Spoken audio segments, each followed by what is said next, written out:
Ladies and gentlemen, Lonnie Jordan of War, Jerry Goldstein. What's going on? It don't get more legendary than this, man. Yeah. Welcome to the platform. Super Legends Cruise, the Blackout Podcast. Fellas, how's the trip been so far? Oh, man, I love every second of it. I mean, I don't have to get in my car and drive anywhere. My wife and I are just enjoying every second. My grandchildren, look at that face. Can we get that mic to your face? I want to hear that sexy voice. Oh, thank you.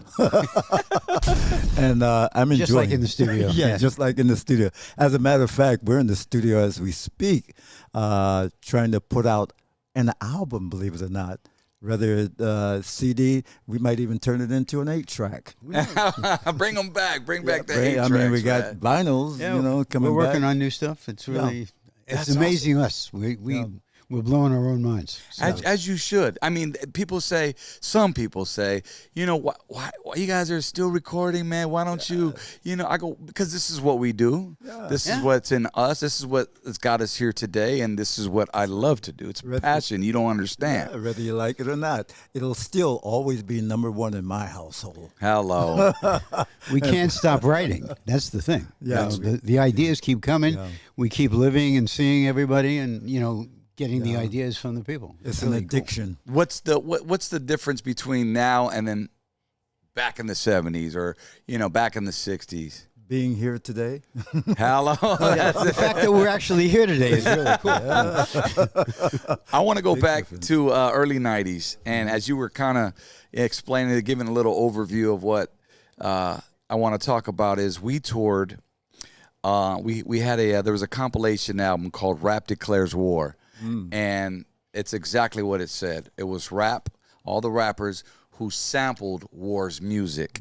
And I remember when Bobby was here and we had shout outs to Rocky Padilla, Hispanic MCs, I think Frank V, and everybody and their mama who had sampled War. Because at the time, and I don't know if you still hold this record, but you guys were probably the number one most sampled groups out there, right? And pretty much. Yeah, most of the music no one even knew was our music. That was sampled. Like Funky for You, it came from Heartbeat.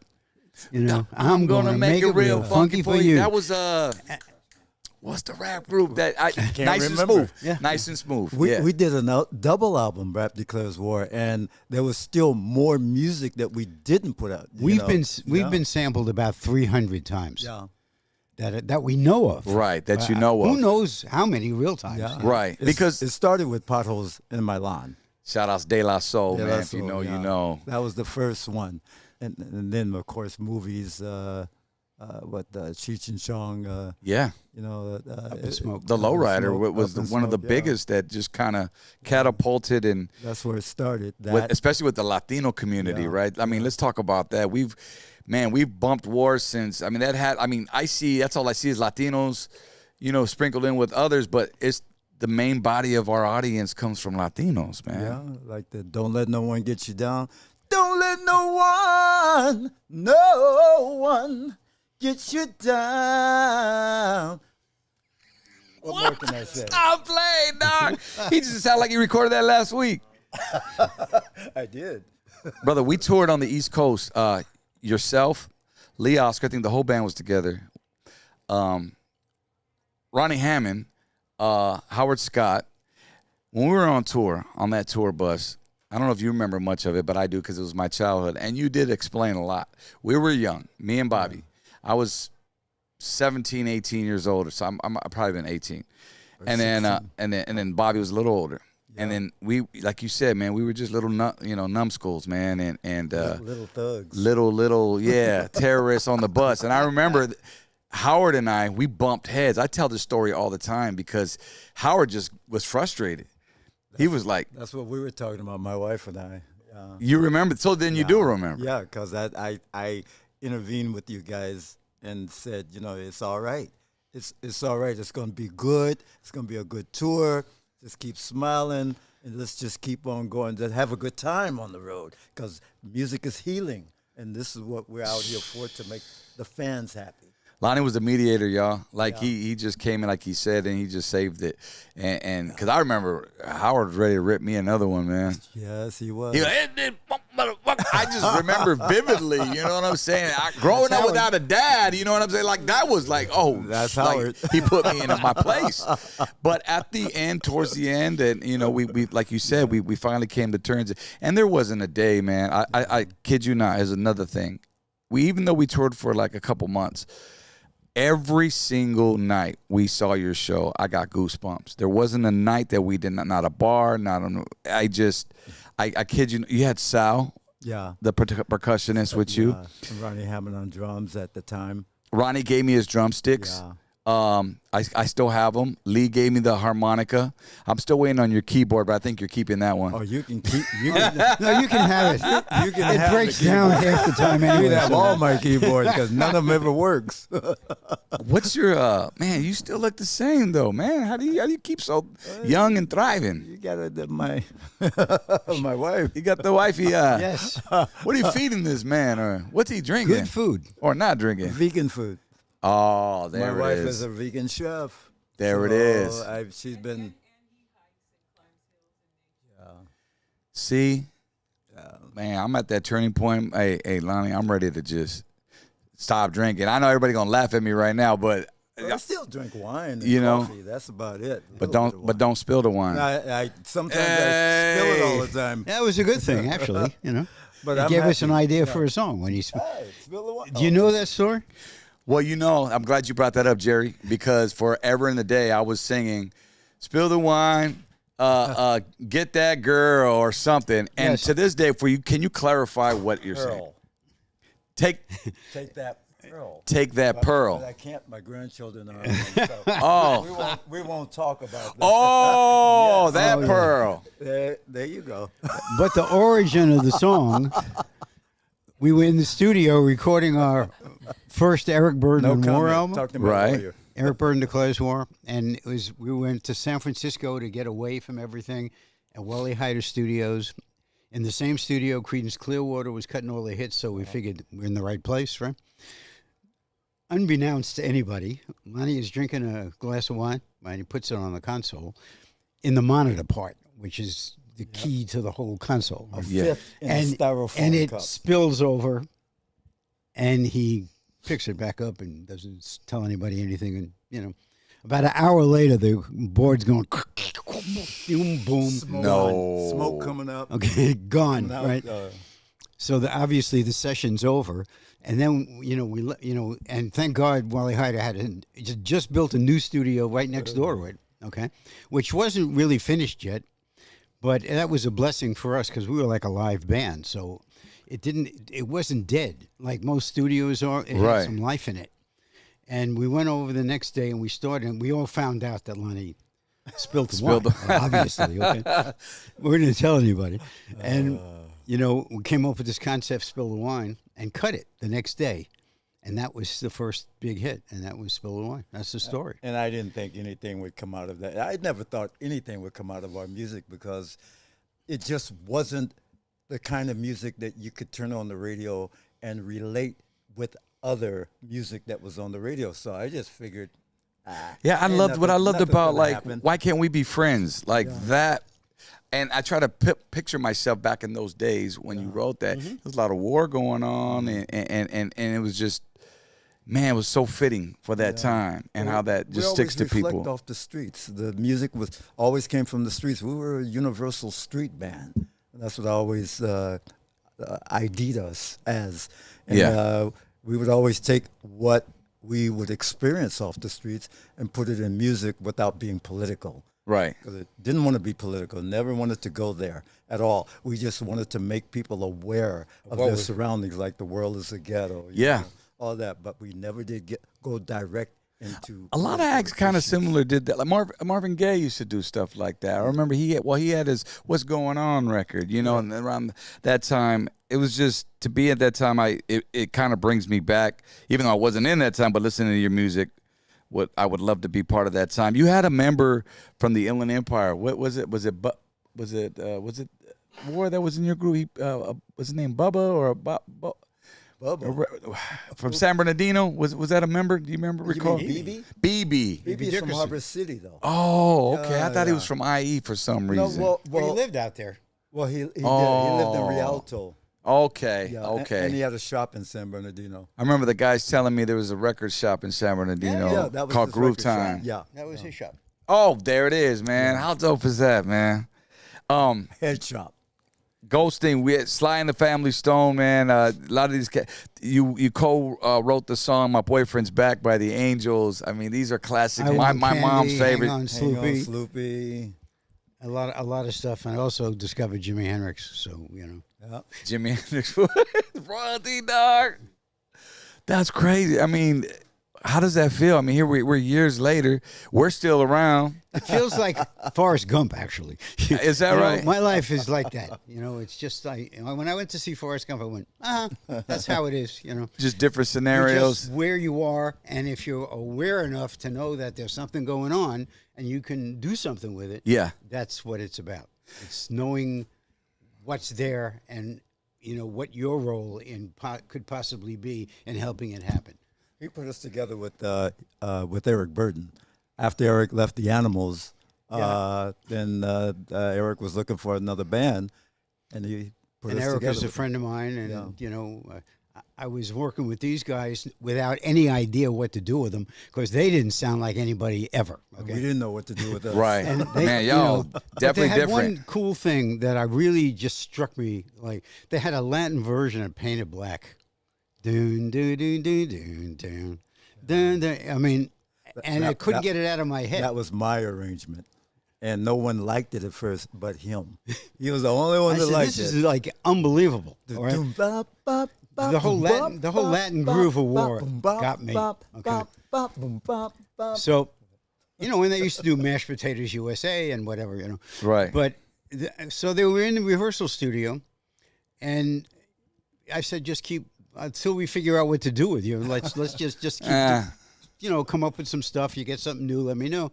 And then Eric shows up in my office, and he's going back to Newcastle because the last group of Animals just broke up, and everybody took all his money or whatever. And I went, I got this group that maybe you would like, 'cause Yeah. it'd be different for you, And So was Eric in war or just for that song "Spill the no, Wine"? no. This go is ahead. how it all happened. Go ahead. So they were working with a guy named Deacon Jones, who is the football player from the Rams, who was, 49, I think. and he was doing a Las Vegas review, and they were playing their, a workout show basically at a place called the Ragdoll in the Valley that night. Right. So I told Eric, let's go to the Ragdoll. You can see the band. They're playing behind this football player. Make nothing of it. He's singing "Oh Baby" and doing one-handed push-ups. And I thought it was kind of amusing, but everybody liked it. I'm having a flashback. Yeah, I've never did a one-hat push-up in my life. He did. He was like a all-star. Sure, football sure. player, like Hall of Fame. Yeah. Oh, I thought you meant Eric. Eric was doing. No. I was like, what? Deacon Jones, Hall of Fame. That makes Rambler. sense now. Yeah. Okay. Football. So he does this act, and Eric and I watched the show. And Lee Oscar was living with Eric at the time. Okay. And Lee went on stage to jam, and they thought Lee was Eric, by the way. They didn't know the difference anyway. And so they jammed all night. The next day I call Eric, and I said, so what do you think of the band? He said, we're rehearsing today at 3 o'clock. Okay? 3 weeks later, we did the first, like a workout gig in San Bernardino. Okay. Okay? And the next day, we were at Devonshire Downs Pop Festival with 100,000 people following Creedence Clearwater that Jimi Hendrix was headlining. Janis And that was our Joplin, first gig. Frank Zappa. 100,000 people. Our first man. real gig was for Doors. 100,000 people. Yeah. Okay? And How nervous were you guys? Nervous at all, or you just did what you did? We just did what we did. We just didn't know what we were doing still. yeah, they were playing. We just they were played, playing, they were yeah. working. It was good. You guys played on the biggest stages ever, man. Did you guys ever do like? We like, did was Shea that one of your Stadium. biggest shows right there? That would you say? That was one of the few. That was the that's a first huge one. show. Yeah, that was the first And one. so those festivals were 100,000 in those days, Yeah. We played Shea Stadium. We headlined Shea And it Stadium. wasn't that expensive either. I mean, you could pay maybe the most, maybe $7 to get into a concert, and less. I mean, we did the Hollywood Bowl. We created a 99-cent concert. Right. United Artists record label, which and is there was almost a riot because there were like 50,000 people trying to get into a 20,000 seater, we had them backed up to Hollywood Boulevard. You know, with All United Artists, Ike Tina Turner, War, Richard Pryor was even on that show. And, Wow. Nitty Gritty Dirt Creedence Band. Clearwater. Creedence, that's one of my mother's favorite groups right Nitty there. Gritty Dirt Band. they were amazing, Creedence. They were hit after hit after hit. Well, after we hit. were lucky to be one of the few bands that intermingle, or where I say mixed in the crowd of what was going on back in the day. You know, us, the Chambers Brothers, and Sly and the Family Stone, we were some of the few We were pop acts. multi mixed bands. You know, back then. Popping, because you had the funk era. So how would you classify War? Universal Street music. Well, one of That the was my idea. record magazines called us an Afro-Cuban jazz rock blues band, So, for lack of a better way of expressing what the heck we could do. yeah, and that Right. was too long, so you couldn't find us in the library. So we could play the funk, we could play rock, we could play blues, we could play jazz. That's could right. do- Versatile. Latin, we can do it reggae, all. yeah, We can do Latin. We're Latin. We love Latin. reggae. I was influenced a lot by the Fania All Stars back in the early days, you know, and even before that, you know, I was influenced. The P-Funk and All-Stars? You said? No, the, Fania All Stars. Oh, sorry. Fania. Sorry. See, you don't know that. You weren't even born. Man, I'm sorry. Go Google it real quick. You have no idea, but I'm learning. But yeah, The New York Palladium. Mongo Santa Maria, Willie Bobo, Tito Fuente, Tito Willie Bobo, yeah. Tito Rodriguez. You know, Bobo is Palmieri. isn't Bobo's son with Cypress Hill? That Bobo, if I'm not mistaken, his dad, Willie Bobo, yeah. Willie Bobo. Yeah, he had a club in L.A., but we're talking about Eddie Palmieri, his brother Charlie. I mean, the list goes on. Crazy. What is your biggest record? Would you say not globally, but meaning like when you come out to this, like on Super Legends cruise or somewhere, you know, what do they get most excited about, the fans, That's a good. or is it differ on different? Maybe Lowrider. I was gonna say Sometimes, why can't we be friends? And why can't we be friends? I love Wacken, man. Well, sometimes slipping in the darkness. I mean, we Ooh, don't man. know. Even spill the rhyme. I mean, spill the wine. That's right. That's right. Talk about it, baby. Spill the wine, spill the rhyme. You guys, they were actually not only just part of our song, but they were in our music video. That's right. Lighter Shade of Brown, and See, I forgot already. That's right. Well, I forgot that. yeah, we shot it in Alhambra, and there was a boxing ring. Oh, And the it was girl you, the Howard Scott. waitress. Yeah, That's it. And we were there, man. And I tell you, those were the best years of my life right there. And it was, and I'll say it to this day, and I give you guys your flowers, of course, man, and your respects. Thank you for mentoring us and, you know, showing us what showmanship's all about and being professional, man. Because I had to learn that within time. Well, you I know. had to learn too. I learned through Eric. Burden. You know, Eric he- showed everybody what the stage Yeah. was about. Yeah, he taught me a lot, you know, because all of a sudden I saw this big crowd of people and I was like, okay, I was trying to do my thing, you know, the best that I could, but then all these people and all the smell of patchouli and acid in the air. Right, And- at that time. And I started yeah. saying, whoa, what is all that? What is that I'm feeling? Oh, yeah. Yeah. My boy got a contact. I didn't want to say it, but I love the way you conduct the show, though, man. I remember you were always like, I'm excited to see you here on the cruise, but it's been years since I've seen you.